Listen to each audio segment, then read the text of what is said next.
Hello, everybody. My name's Larissa Mclean Davies. I'm an Associate Professor in the Melbourne Graduate School of Education at the University of Melbourne.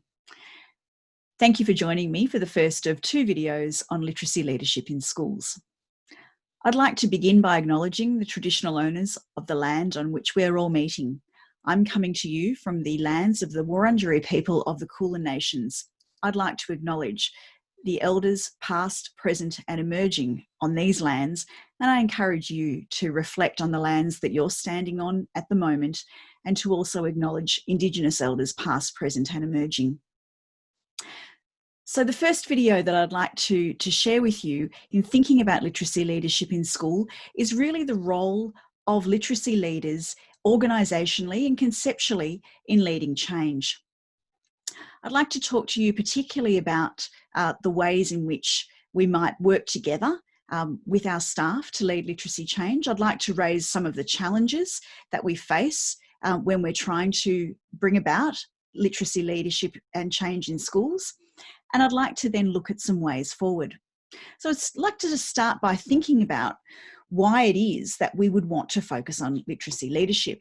Now, as I've been working with schools in South Australia and in Victoria and indeed lots of parts of Australia and the world, it's become really clear that site improvement plans, school improvement plans, are particularly focused on literacy, that there's always a literacy element in these plans. Now, why is this the case? Well, I think it's the case because we know that as education is going to make the greatest change in outcomes for individuals, literacy is a core part of that. There is no education, there is no learning outside literacy. I'm often fond of saying, try and think of a concept that there's no word for. Of course, we can't do it. And the reason that we can't do this is because literacy and language are fundamental to the ways in which we make meaning and sense of the world. And we, of course, know this from Vygotsky and other many great theorists. We also know that literacy is important because not only is it central to education and learning, but it's central to life beyond school. The way in which we become part of social groups, the way in which we negotiate our lives as citizens of the nation and the world, those literate practices that we have, that we've often developed at school, are going to be central to that. So we know that literacy is for school, but it's also for life.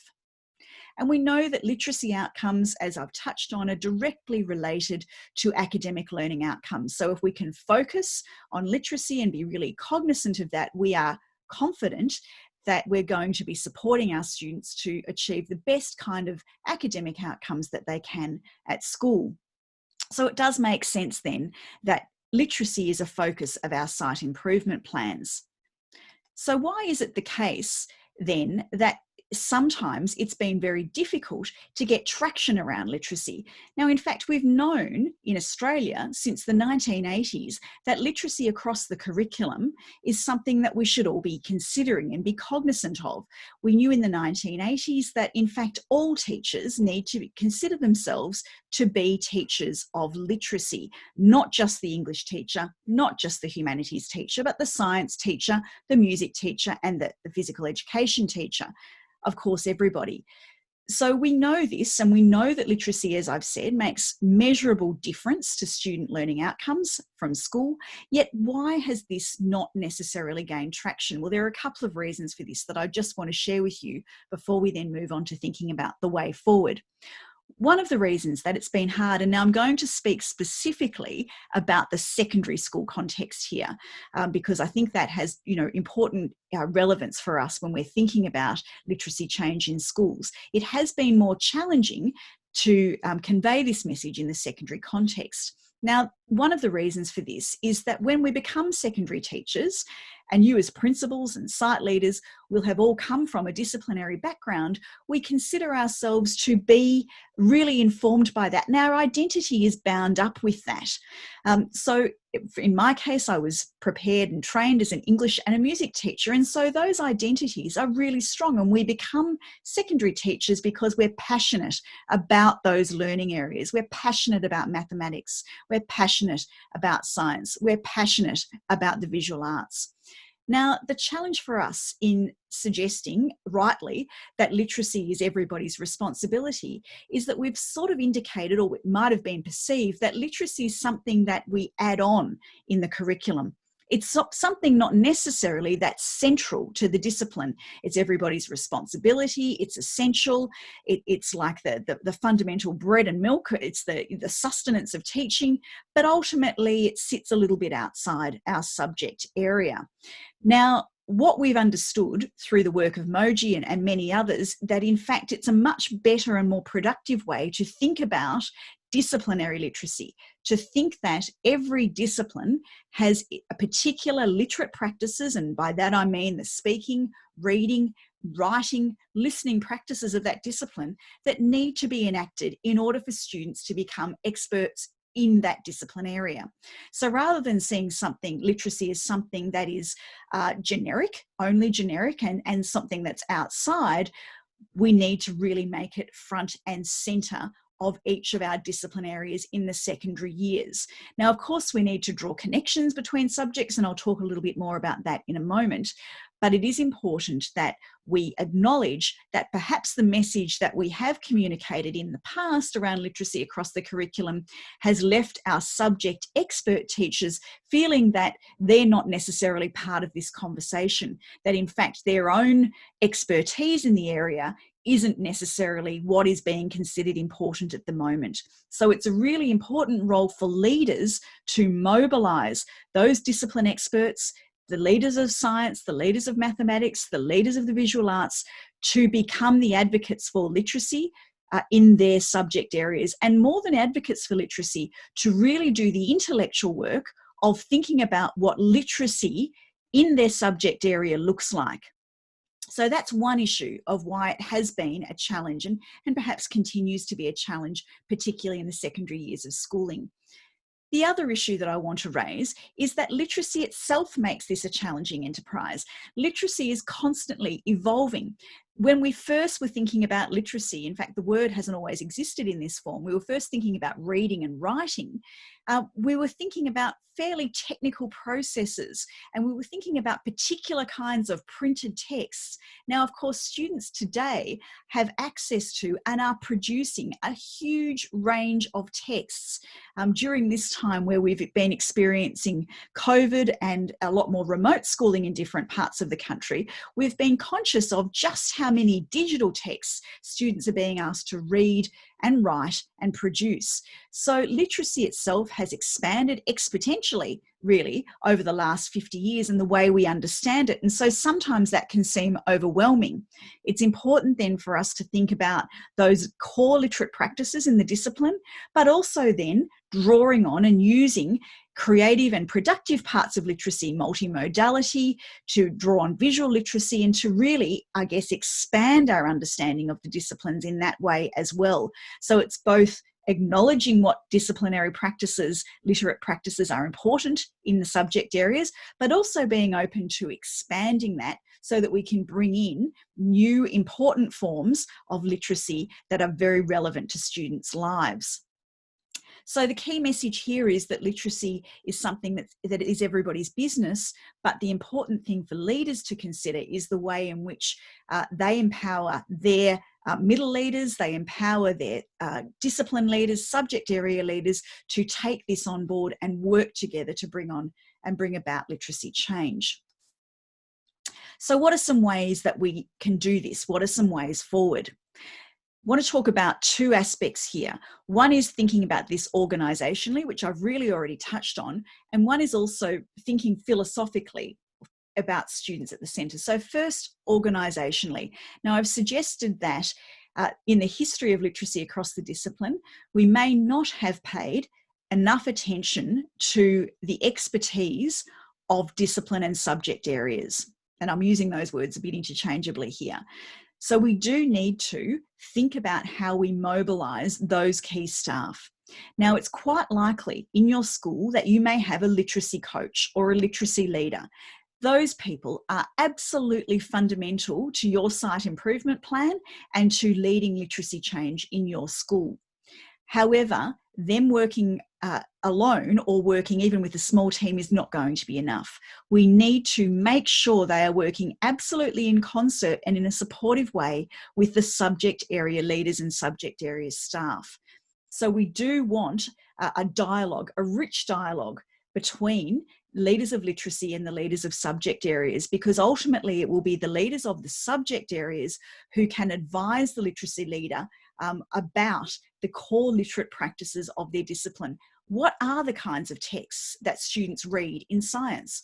What are the kinds of genres that students need to produce? Reports, explanations, what are those kinds of genres? So it will be very important that those different groups of leaders are working together to coherently bring about the site improvement plan around literacy. Of course, the other aspect is there needs to be time for this work.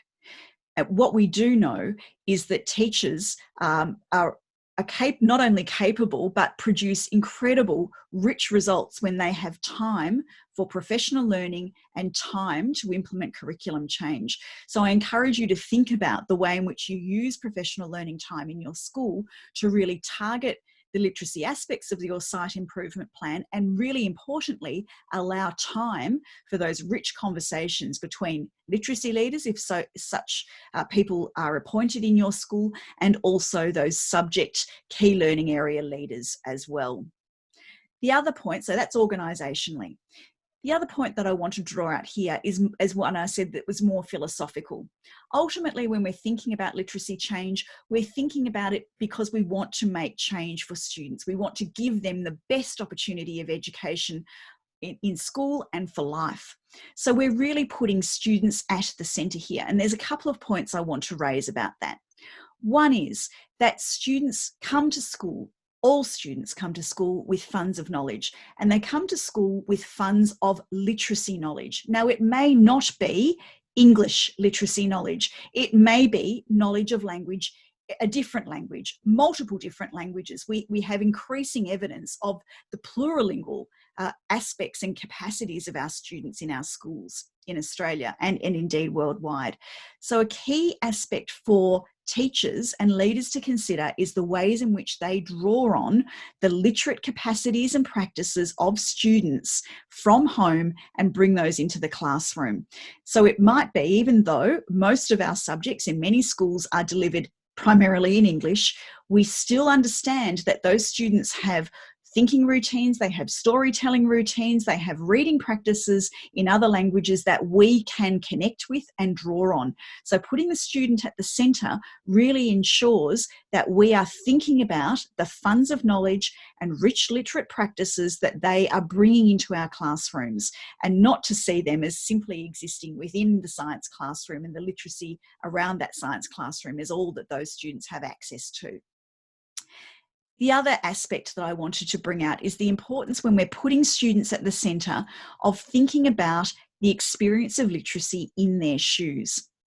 So just think for a moment, if you're a Year 8 student, think of all of the different subjects you might have across the day, the different teachers, the different texts you're required to read, the different texts you're required to write, and the different conversations you're being asked to have with your peers.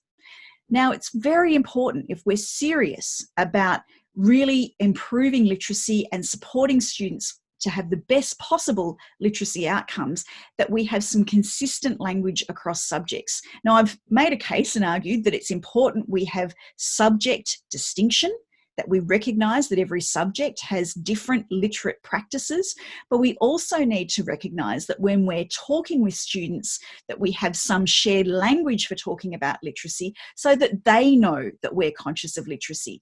So what does this meta language look like? For instance, I've been working with a school where they are particularly focusing on dialogue, a very large secondary school where they are focusing on dialogue. Now, all teachers are talking about accountable talk, rich dialogic practices, they're talking about questioning techniques, and they're talking about different routines that they might use in the classroom, and they're being very explicit with their students about the kind of dialogue and accountability that we need to have in classrooms. So we're not just going to be talking in small groups to share our ideas and then this goes nowhere. We're actually going to come back and be accountable to each other for our learning. And we're going to use language to build our understanding of language. So we know that, for instance, if if you are trying to learn new vocabulary for anything at all, that you need to practice it. And so this school has been really focused on the teachers all sharing this similar focus and similar way of talking about dialogue. So developing this meta language can be on the level of shared understanding of things like dialogue, shared understanding of aspects of genre. And this helps students, if we're using these kinds of words, to recognize that if we're moving from science, which say the science report is a really important genre that students are writing, that when we're writing a report in another subject area, this might be different. There might be elements of it that are the same, but we can both see similarities and differences, and being able to be clear, explicit and articulate as teachers about our expectations around literacy is very important and helpful for our students. And of course, key words and key language around vocabulary, understanding nominalisation, understanding how we can build vocabulary, sharing these understandings as a staff is absolutely going to support our students. And the last point that I really want to make, and I'll take up further in the next video, is around seeing the integration and the embedded connection of what we call the language modes, the speaking and listening, reading and viewing, and writing and producing. Sometimes in our site improvement plans, we're isolating and targeting one of those. That's absolutely fine. That's absolutely clear. And we might do that because we've had NAPLAN results that indicate we need to do that. We might be doing that because there's been some research done in the school that suggests dialogic talk, as the example I gave before, would be very useful. And it's timely for us to introduce this kind of thinking and work and language work with our students. Very important, if we have different dimensions in our site improvement plan, that these connect up, that we see in fact how this is part of a shared goal around literacy, and that we're not just picking up one aspect of literacy and working with that, because the modes, as I'll explain in the next video, are absolutely interconnected. So if our goal is around writing, we need to be thinking about the reading and viewing and speaking and listening aspects that are going to support that goal. So just to really summarise, this video has been about thinking about literacy change in schools. At the start, I made a case for it being an absolute focus, and we should be giving our attention to literacy, and it's right and proper and fantastic to see these in site improvement plans. When we've got that, we need to acknowledge there are some challenges around literacy, and some of those challenges around teacher identity and practice and the valuing of expertise. Some of those aspects, the challenges are around the nature of literacy itself. And I've also then suggested some ways forward, and I've suggested thinking about this in terms of organisational structures and the way leaders are going to work together to bring about this change. And then I've also suggested that keeping students at the centre and thinking about the kinds of changes and structures and processes that you will put in place in the language that staff will develop will really assist in keeping students and their needs and their successes and their futures absolutely at the heart of all of our work around literacy.